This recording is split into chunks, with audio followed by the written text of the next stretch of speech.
Livro de Josué, capítulo 1, versículo 7.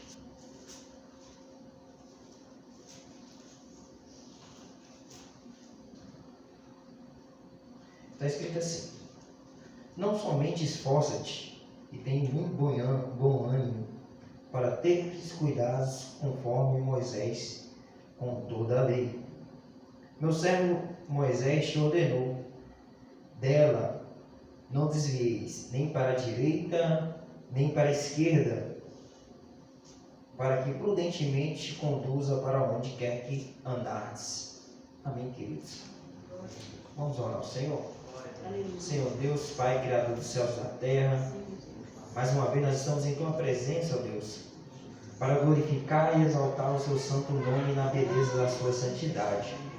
Nós estamos aqui, ó Pai, mais uma vez para Te adorar e para ouvir a Tua palavra. Sei muito bem, Deus, que o Senhor pode falar de várias maneiras, como o Senhor continua falando com a igreja. E nós pedimos nessa noite, Senhor, que o Senhor continue falando conosco e que o Senhor venha olhar para nós nessa noite e receber a verdadeira adoração, Pai. É isso que eu te peço, em nome de Jesus. Amém. O livro de Josué, irmãos, é um livro muito conhecido.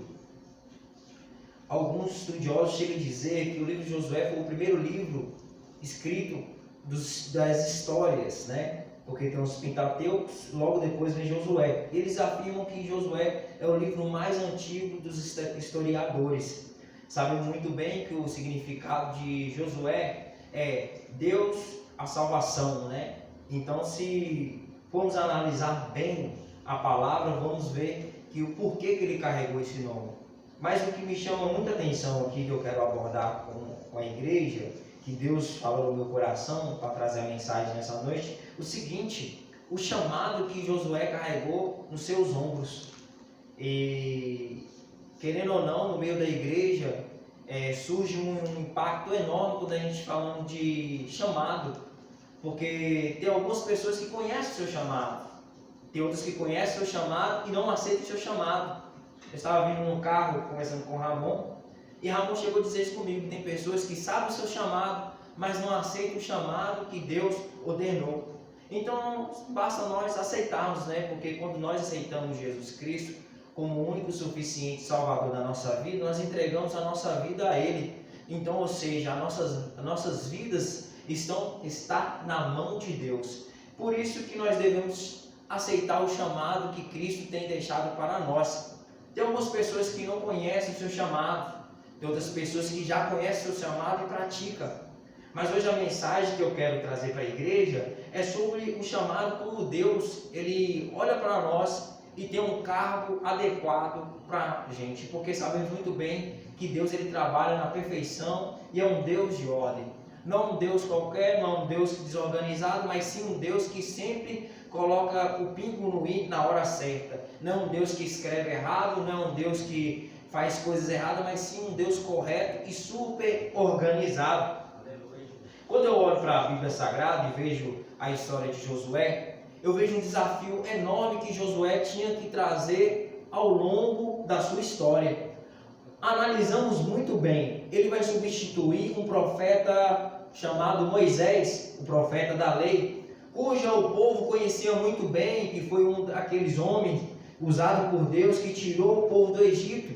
Foi um homem que serviu de líder para liderar o povo a conquistar a terra prometida. Para analisar, é a mesma coisa de uma pessoa que há muito tempo vem pastoreando a igreja, mas chega um ponto dessa pessoa parar e outra pessoa tem que seguir em diante.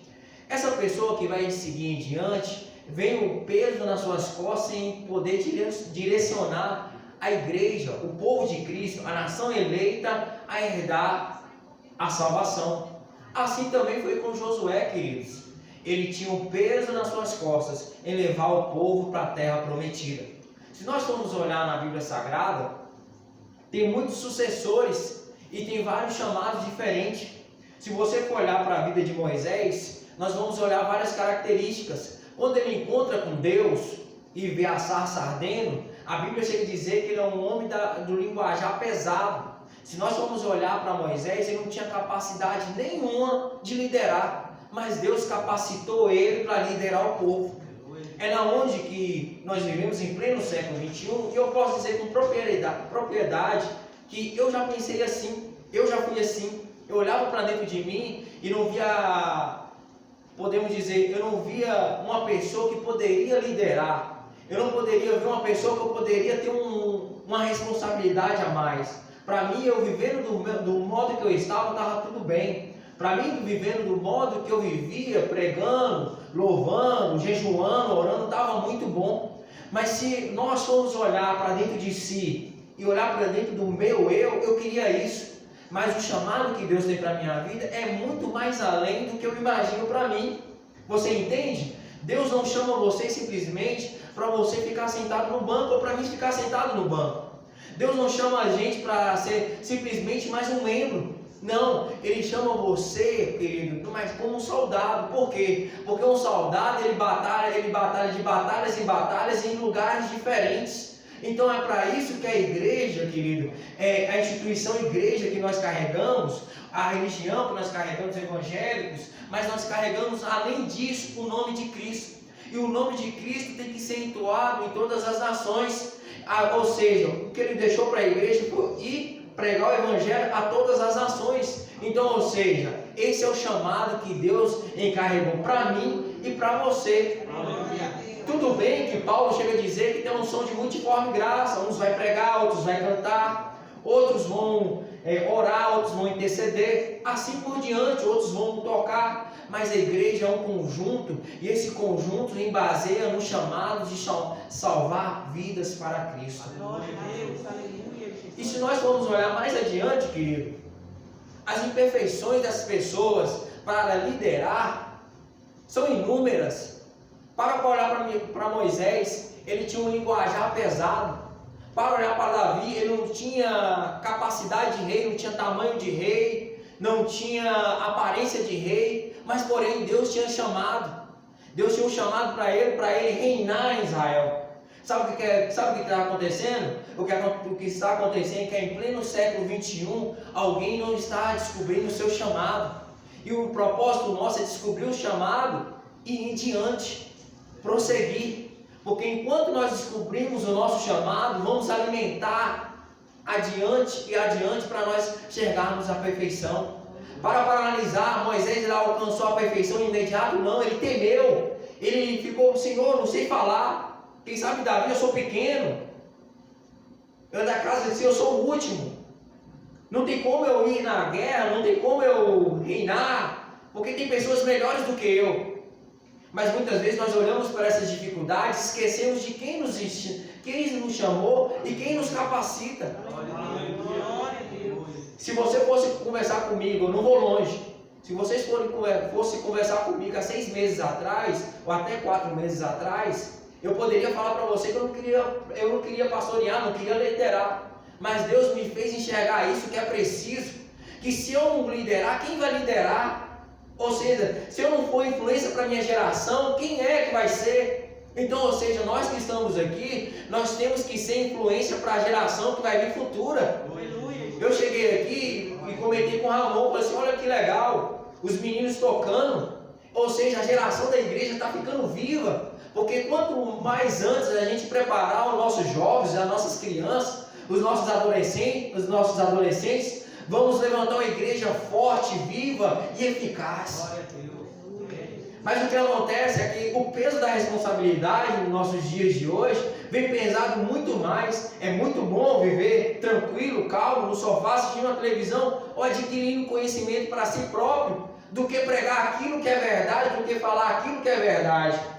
Martin Luther King, ele chega a dizer para a gente, ao ter inimigo, não adianta mais a gente falar simplesmente a verdade, só falar o que pensamos. Para analisar a mídia, várias pessoas processando a outra, porque a outra fala a opinião dela. Muitas vezes nós expressamos a nossa opinião. Eu não quero, eu não posso, eu não vou, eu não aguento.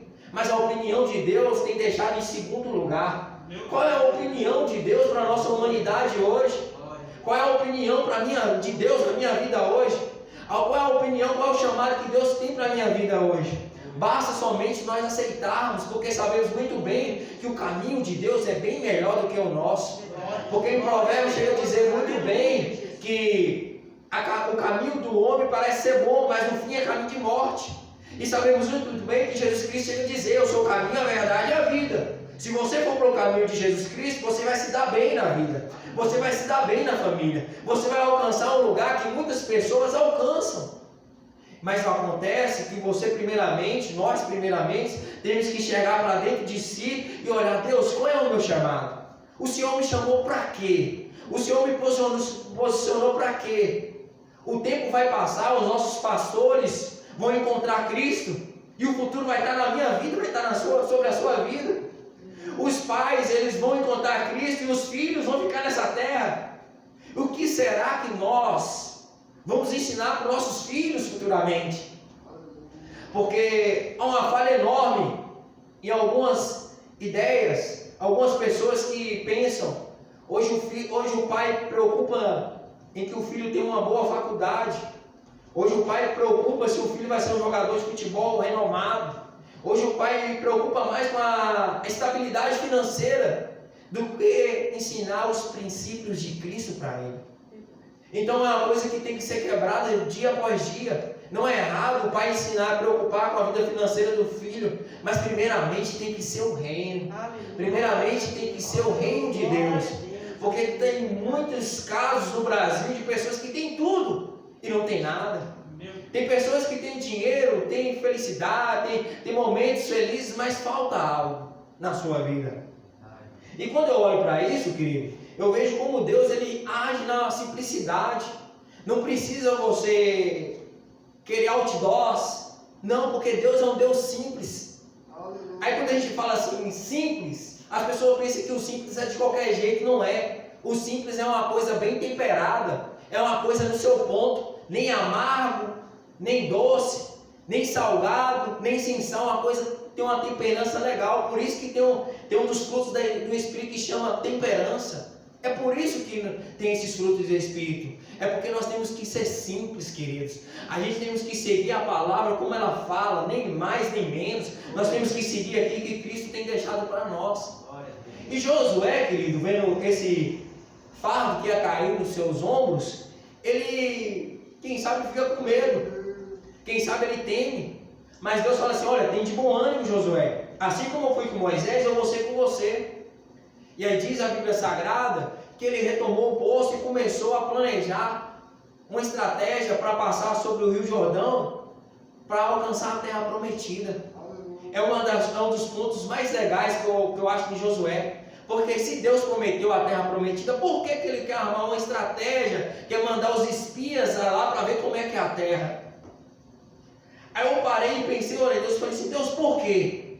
E Deus falou bem assim: porque tudo que é santo, tudo que é agradável, tudo que eu prometo, traz um gosto de ansiedade. Porque todo cristão que vive na palavra, ele tem ansiedade, ele tem uma vontade de ir para o céu enorme. Porque ele não tem vontade de viver nesse mundo. Sabemos que estamos aqui de passagem. E ele tem uma obsessão por conquistar aquilo que Deus deu para ele. Então, ou seja, Josué manda os 2 espias lá olhar essa terra. Mas depois disso, ele vai reunir o povo para passar no Rio Jordão. É uma diferença legal que eu achei na Bíblia, é isso. Porque Moisés passou no Mar Vermelho, né? E Josué com seu povo passou no Rio Jordão. Qual é a diferença, pregador? A diferença é o seguinte: é que Moisés, ele estava querendo achar uma saída de escape para não morrer. E Josué, ele estava traçando um plano para chegar onde Deus tinha prometido para ele. Eu acho que você não entendeu. Enquanto Josué corria do inimigo, enquanto Moisés corria do inimigo, Josué planejava algo em que o inimigo nunca pensou, nunca proporcionou, nunca viveu e nunca foi à sua mente. Ou seja, ele estava traçando um plano para herdar a terra que mana leite e mel. Ele estava traçando um plano que foi prometido lá aos antepassados dele, que seria o povo de Deus que ia herdar. Então, ou seja, Josué estava com o olho na promessa. Ele estava com o olho, não era no mar, ele estava com o olho além do mar. Ele não estava olhando simplesmente para as águas, mas ele estava olhando simplesmente para as coisas que poderiam chegar depois do mar. E sabe o que é legal, queridos? É que enquanto Josué ele está ali diante do Rio Jordão, acontece algo e o mar se abre, né? E eles carregam a Arca da Aliança. Sabe o que é legal? O legal é que no tempo de Moisés tinha nuvem para proteger nas radiações solares. Tinha, querido, a coluna de fogo para proteger no frio. A sua roupa nunca acabava, o seu chinelo crescia junto com o seu pé. Mas sabe o que é legal? O legal é que depois que ele passa do Rio Jordão, acaba a nuvem, acaba a coluna de fogo e para de crescer as vestimentas, porque ali já não ia depender de Deus ali, porque eles começaram a andar com a Arca da Aliança. Sabe qual é o significado? É que enquanto Deus provia, beleza, mas depois eles começaram a carregar a presença de Deus entre si.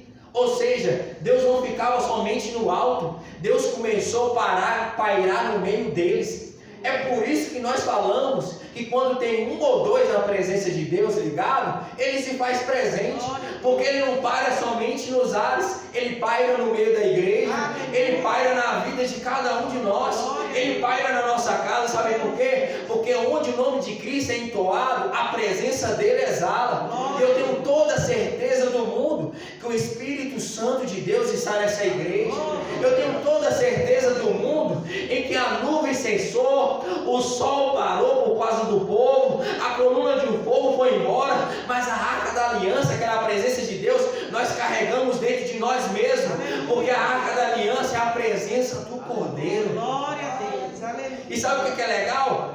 É que no começo a Arca da Aliança estava sendo traga atrás, e eles começaram a passar no meio. Quando eles passam no meio do Rio Jordão, a Arca da Aliança fica no meio. E quando eles terminam de passar o Rio Jordão, a Arca da Aliança vai na frente. O que você quer dizer, Michael? Eu quero dizer o seguinte, que enquanto nós estamos atrás, quando nós estamos aqui olhando, Deus está cuidando dos nossos antepassados atrás. Ou seja, os nossos olhos estão olhando para frente. É por isso que ele fala que aquele que bota a mão no arado e olha para trás não é digno, mas aquele que bota a mão no arado e vai e não olha para trás é aquele que é digno. Por quê? Porque quem não olha para trás sabe que Deus resolveu tudo lá atrás no passado, não tem porém por que olhar. Mas aí você pergunta assim, mas por que no meio? Porque em Abacuque fala, Senhor, aviva suas obras no meio dos tempos. Porque naquele tempo de Abacuque, querido, era um momento que ia ser uma catástrofe grande e que muitos fiéis poderiam perecer, porque viria uma provação grande. Por isso que ele coloca no meio. Porque, querido, que quando a gente iniciamos o deserto atrás, não é dificultuoso, mas no meio é difícil, porque ele é sustento do povo. Ou seja, enquanto ele estava caminhando por 3 dias no Rio Jordão, no meio dos dias, ele estava no meio do povo, porque a presença dele pairava no meio do povo. Mas você me pergunta, mas por que quando ele sai do Rio Jordão, a Arca da Aliança vai na frente? Porque ele ia guerrear. Eles iam guerrear para conquistar aquilo que Deus prometeu. Sabe o que eu quero dizer para você? Porque o Deus que eu sirvo não é um Deus que manda você, como Davi mandou aquele homem, para morrer na batalha. Porque ele vai na frente, porque ele é o general de guerra que nunca perdeu a batalha. É como aquela música que ele vai na frente, quebrando os laços, tirando as correntes, desfazendo os muros. Ele vai na frente. E sabe o que é legal? É que eles passaram por coisas, querido, para alcançar até a terra prometida. Quem dirá eu e você não vai passar? Quem dirá eu e você não vai ter um mar vermelho para ser aberto na nossa vida? Mas sabe o que é?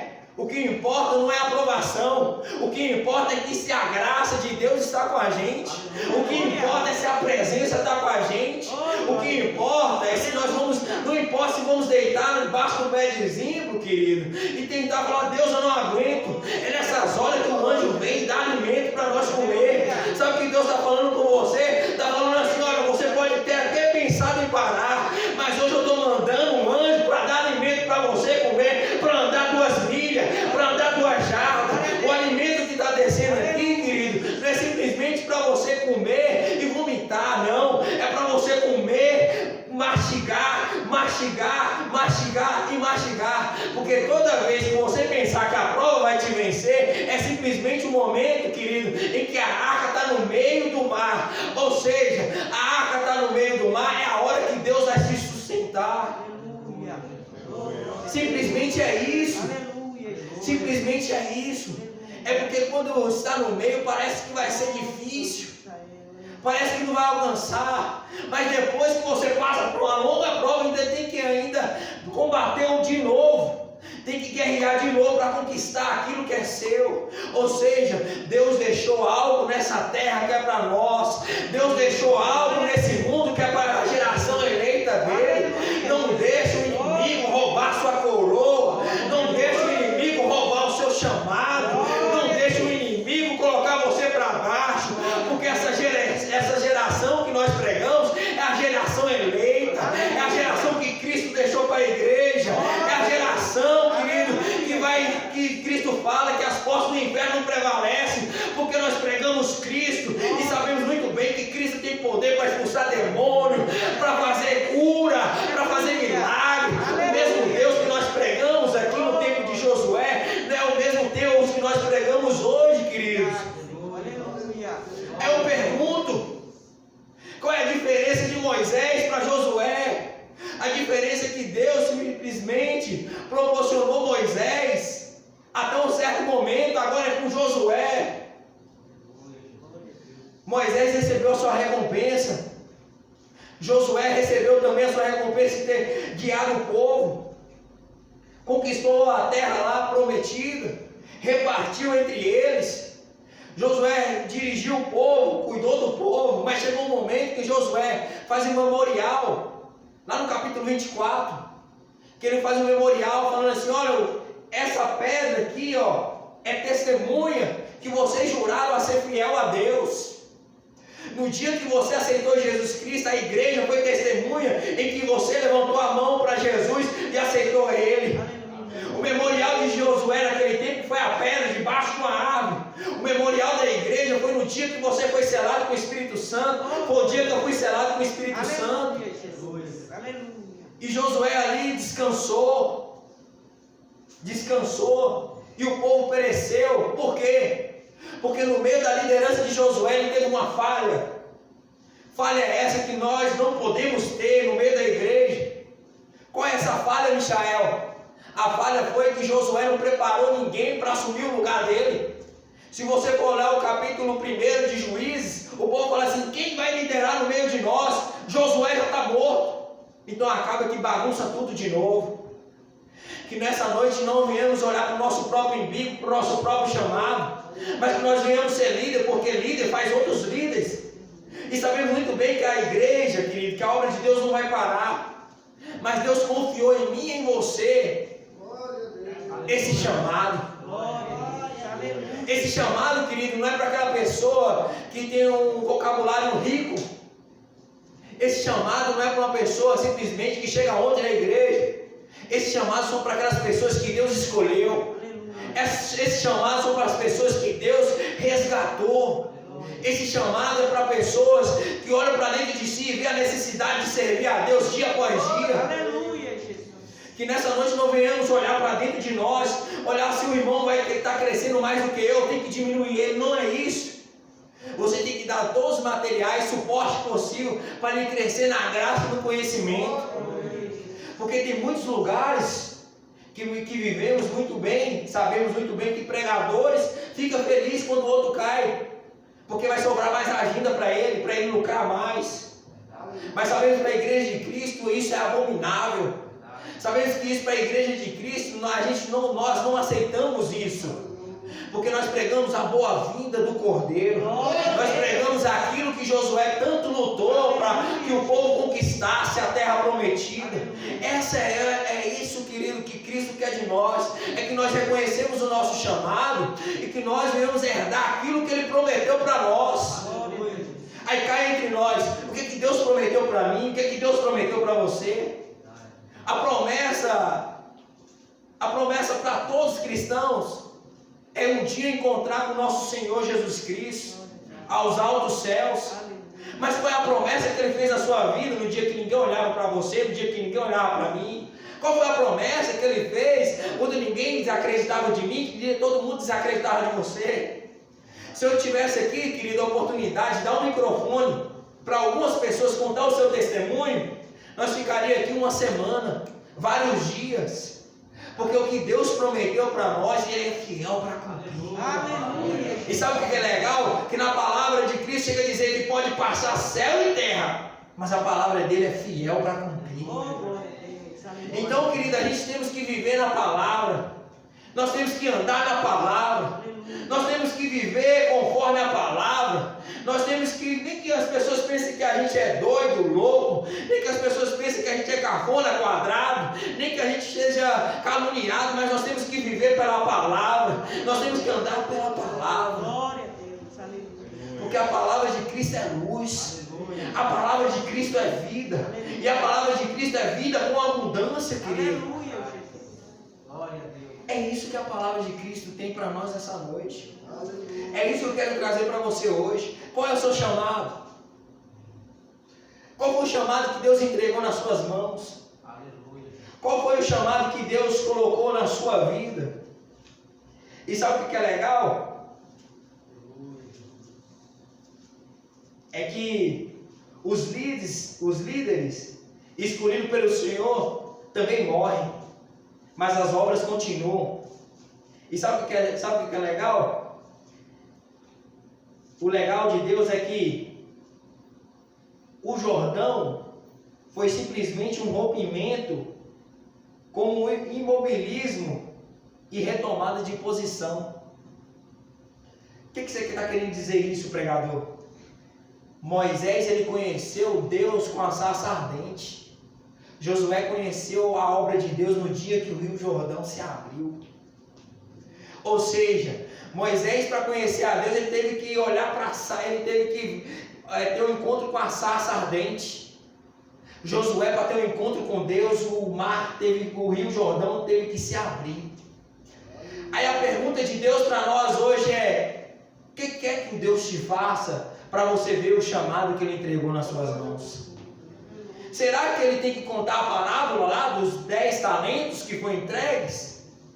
Ou será que Ele tem que falar para ti que é preciso abrir o mar, tirar o cisco que está no olho? Ou será que Ele tem que fazer algo a mais para você acreditar que é Ele que faz na hora dele, no momento dele, na hora dele, e não importa a hora? Ou seja, o seu chamado só vai ser desenvolvido quando você der um passo adiante e aceitar Ele. Porque uma coisa eu aprendo, que Deus não é um Deus sem educação. Deus não é um Deus que força você a fazer aquilo que Ele quer. Deus não é aquele como o diabo que ele entra, faz uma bagunça, não. Porque diz a Bíblia Sagrada que o Espírito Santo ele é sensível. E sabemos muito bem que sensibilidade não é por força nem por violência, mas quem abre o seu coração. Diz a Bíblia Sagrada em Apocalipse que Ele está à porta batendo. Quem abrir, Ele vai entrar e vai cear. E aqui é uma comparação que eu estou fazendo com o chamado. Ele está batendo na porta do seu coração hoje, perguntando: você aceita seu chamado? Aleluia. Ele está batendo na porta da sua casa, falando para a sua família: ei, família, você aceita o chamado que eu entreguei para vocês? Amém. Ele está batendo na porta do seu coração, falando assim: você aceita? Então está na hora de nós assentarmos à mesa e cearmos. Porque bendito foi aquele que ouviu e praticou a palavra de Deus. Bendito é aquele que, olhando para as suas forças, como a igreja de Filadélfia, que ele escreve em Apocalipse, chega a dizer: eu sei que você tem pouca força, e pelo fato de você ter pouca força, guardou a minha palavra, mas no dia da tentação, eu virei sobre ti, no dia da paciência, eu virei sobre ti. Então, ou seja, faz aquilo que Deus te proporcionou, e o resto deixa com Ele, que Ele vai proporcionar coisas inefáveis, infalíveis. Você vai viver momentos únicos, vai viver momentos em que outras pessoas não viveu, porque sabemos muito bem que se nós aceitarmos o chamado que Deus deixou para nós aceitamos a presença dEle. Se nós aceitamos a presença dEle, estamos dispostos a viver algo em que o ser humano acha loucura de um ser humano viver. Ou seja, está na hora de nós vivermos aquilo em que as pessoas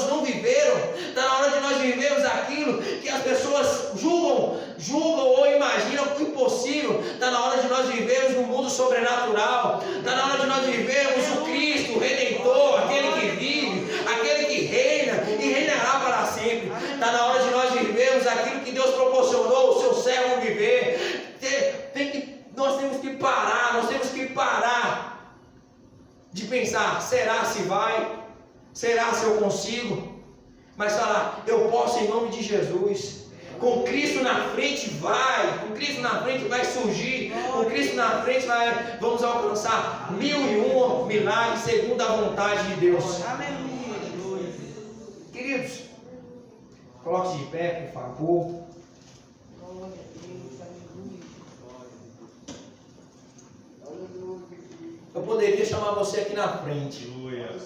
Glória a Deus. mas nós estamos evitando aglomerações. Eu gostaria que eu vou orar pela sua vida. E eu gostaria que você olhasse para dentro de si e falasse: Senhor, qual é o meu chamado? O que o Senhor tem para mim? Eu gostaria que você analisasse, pensasse: Deus, eu não tenho um chamado, eu não sei qual é o meu chamado. Revela a mim nessa noite. Não precisa de profetas para revelar aquilo que Deus quer revelar para você. Deus só usa muitas vezes profeta porque você não quer ouvir aquilo que Ele tem a te dizer. Então, olha para Deus e fala assim: Deus, qual é o meu chamado? Se você tem seu chamado e tem dificuldade de aceitar, assim como eu tinha, fala: Senhor, eu entrego a minha vida nas suas mãos. Se o Senhor entregou um chamado na minha vida, é porque o Senhor sabe muito bem que eu posso cumprir ele. O Senhor sabe muito bem que eu posso colocar em diante, eu vou alcançar sucesso em teu nome. Porque eu sei muito bem que o Senhor não erra. Eu sei muito bem que o Senhor nunca errou e nem vai errar. E o Senhor não ia entregar um chamado qualquer para mim. Eu sei que o Senhor não ia errar. Então, Senhor, revela a mim o seu chamado. Senhor, meu Deus e meu Pai, nessa noite nós glorificamos e exaltamos o seu santo nome. E sabemos muito bem, Pai, o poder que tem através da tua palavra. E a tua palavra foi pregada, Pai, para o teu povo, para mim, Pai. O Senhor falou conosco nessa noite qual é o nosso chamado. O que o Senhor nos proporcionou a viver. O que o Senhor quer para a nossa vida. Senhor, eu sei muito bem como o Senhor falou comigo. Qual é o meu chamado, mas tem muitas pessoas, algumas pessoas que não sabem. Se não sabem, Pai, tem pessoas que, quem sabe, não sabem e não querem cumprir aquilo que o Senhor designou para elas.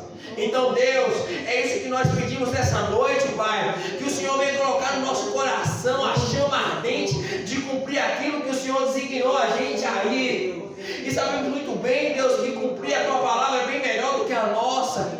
Sabemos muito bem que obedecer é melhor do que sacrificar. E nós estamos aqui, Deus, mais uma vez, Pai, para agradecer ao Senhor, porque o Senhor nos deu essa oportunidade de escutar essas palavras que o Senhor trouxe para a nossa vida hoje. Senhor, meu Deus e meu Pai, que o Senhor venha, Pai, a sensibilizar o nosso coração a entender melhor a tua palavra, a entender, Pai, o porquê do nosso chamado. E, Pai, querido Pai maravilhoso, se tiver alguma pessoa que olha para dentro de si e não vê capacidade de liderar, Pai, que o Senhor venha arrancar disso em nome de Jesus. Pai, que a tua igreja venha ser influência, que o teu povo venha ser geração eleita. Pai, nós abençoamos as famílias. Pai, que o Senhor venha dar o dom para as pessoas liderar. Pai, querido Pai maravilhoso, que o Senhor venha dar capacidade para o pai de família para liderar a sua família. Pai, que o Senhor venha dar capacidade para a mãe de família liderar os seus filhos. Pai, querido Pai maravilhoso, que o Senhor venha abençoar os filhos para olhar para o pai e a mãe, ver líderes, ver pessoas chamadas para fazer a diferença. Senhor, meu Deus e meu Pai, que o Senhor, Pai, venha encher o teu povo com o teu Espírito Santo de sabedoria. Que o Senhor venha encher o teu povo, Pai, com o Espírito Santo cada dia mais e mais. É isso que nós te pedimos, ó Deus, e te agradecemos essa noite no nome de Jesus. Amém. Aleluia, Jesus. Glória a Glória a Deus, Deus. aleluia. Glória a Deus. Aleluia, Jesus. Aleluia, Jesus. Glória a Deus. Amém, queridos? Eu quero chamar aqui o louvor, amém, e Aleluia, Jesus. o diaconato também para recolher aqui os dízimos e as ofertas. Glória a Deus. Que Deus possa abençoar a vida do irmão Michael, por ter trago essa palavra aos nossos corações, uma palavra de meditação para nós. Qual o nosso chamado? Qual o seu chamado, né, queridos? Você tem um chamado. Eu tenho certeza, eu digo, queridos, que a palavra de Deus é como, eu digo, eu tenho isso para mim, a palavra de Deus é como quando você vai numa festa e você... o principal é o bolo. Tem de tudo ali, tem salgadinho, refrigerante, mas o principal é o bolo, não é verdade? A palavra de Deus é como um bolo. E ela é fatiada. Então cada um pega a sua fatia, a sua parte, a parte que cabe a você. Pega a sua parte. Aquilo que foi falado hoje, eu tenho certeza que Deus falou algo com você. Se você é um glutão, leva o bolo todo para casa, não tem problema, mas leve. Mas pega a sua fatia em nome de Jesus, amém? Glória a Deus, louvor do diaconato, amém? Que Deus abençoe as nossas ofertas, nossos dízimos. Você possa dizimar e ofertar com todo o teu coração aí, em nome de Jesus. Aleluia, Jesus. Jesus, és meu amigo, e a tua vontade, doce Espírito, meu alimento.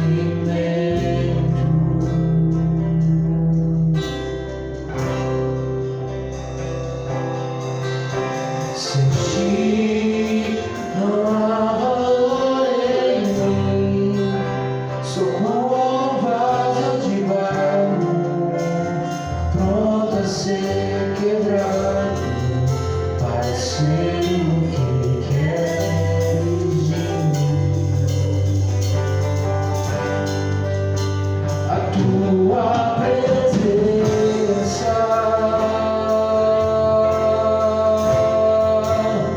é tudo que eu preciso.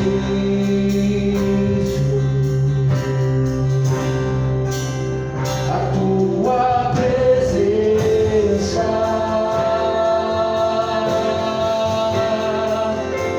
é meu maior valor.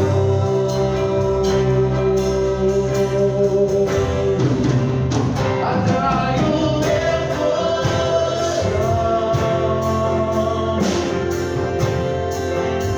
atrai o meu coração. Tudo que eu quero és tudo que eu quero.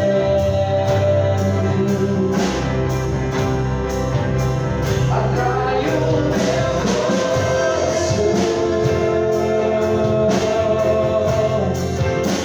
atrai o meu coração.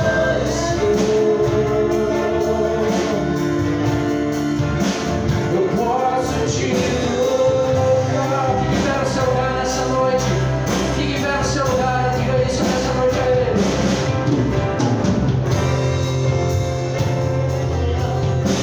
Tu és minha vida, Jesus. Tu és minha vida,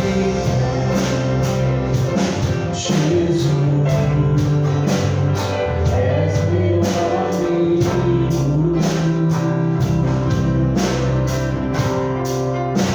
e a tua vontade, doce Espírito, meu alimento. Sentir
forte em nome de Jesus. Glória a Deus. Deus é bom. Deus é lindo, querido. Amém? Nós já estamos finalizando o culto. Domingo nós temos escola bíblica dominical. Glória a Deus, tá? Preste atenção. A escola dominical vai começar às 8h30, tá? Por quê? Vai ter um café da manhã antes, tá? Então você venha mais cedo, participe conosco aí do café. E às 9 horas nós vamos aí ter uma aula maravilhosa falando sobre o Espírito Santo de Deus, também. Então venha, sai da sua casa, meu querido, venha entender mais sobre o seu chamado. O irmão falou aqui sobre o chamado. Venha, beber, para você aprender um pouco mais sobre o chamado. O que é o chamado? É o Espírito Santo que vai te chamar, amém? Então tem que conhecer. Então domingo, 8h30, café, e às 9 horas nós vamos ter aqui uma escola maravilhosa. E à noite, às 18 horas e às 19h30, 2 reuniões também, para nós adorarmos ao nosso Deus. Escolha o seu horário e venha cultuar a Deus, amém? Levante as suas mãos para o alto, que Deus possa te abençoar ricamente nessa noite. Amém? Eu agradeço mais uma vez a vida do Michael, muito obrigado, que Deus possa te abençoar, em nome de Jesus. Pai amado, Pai querido, muito obrigado, meu Deus, por este culto abençoado, Senhor, pela palavra ministrada, papai. Cada dia é um dia diferente, meu Pai. Hoje o Senhor ministrou para conosco a respeito do nosso chamado. Meu Deus, desperta, meu Pai, o chamado, meu Pai, desta igreja, deste ministério, de cada membro desta igreja, meu Pai, que possamos entender, compreender e colocar em prática também o ministério, o chamado do Senhor nas nossas vidas, meu Pai. Abençoa cada irmão aqui presente, meu Deus. Assim, ó Deus, como o Senhor nos trouxe em paz e em segurança, meu Deus, leva-nos de volta até os nossos lares, Senhor, debaixo das tuas potentes mãos, meu Deus. Abençoa o irmão Michael, abençoa toda a sua família, meu Pai. Honra este homem por onde ele passar, meu Deus. Eu te peço pelo nosso pastor presidente, pastor Albertino também, Senhor. Abençoa o teu servo, meu Pai. Venha ser com ele, meu Deus, com a sua esposa, com seus filhos, com seus netos. Abençoa todas as áreas do teu servo, meu Deus. O pastor Gesiel também, a sua esposa, suas filhas, ó Pai, meu Deus. E como eu sempre falo contigo, papai, cada obreiro de congregação, que as suas bênçãos venham ser sobre todos eles, meu Pai, honrando-os desta terra, em nome de Jesus. Meu Pai, muito obrigado, Senhor, por nós termos nos alimentado nessa noite com essa palavra rica, meu Pai. Meu Deus, obrigado por tudo, Senhor, a Ti e somente a Ti a honra e a glória para todos sempre, meu Pai, em nome de Jesus. E que o amor glorioso de Deus e a graça do nosso Senhor e Salvador Jesus Cristo, as doces e eternas consolações do Espírito Santo de Deus venham ser sobre a sua vida, sobre a sua família, a sua casa, e não somente hoje, mas para todos sempre. Se você crer, diga amém. Vamos todos em paz, em nome de Jesus, amém? Glória a Deus.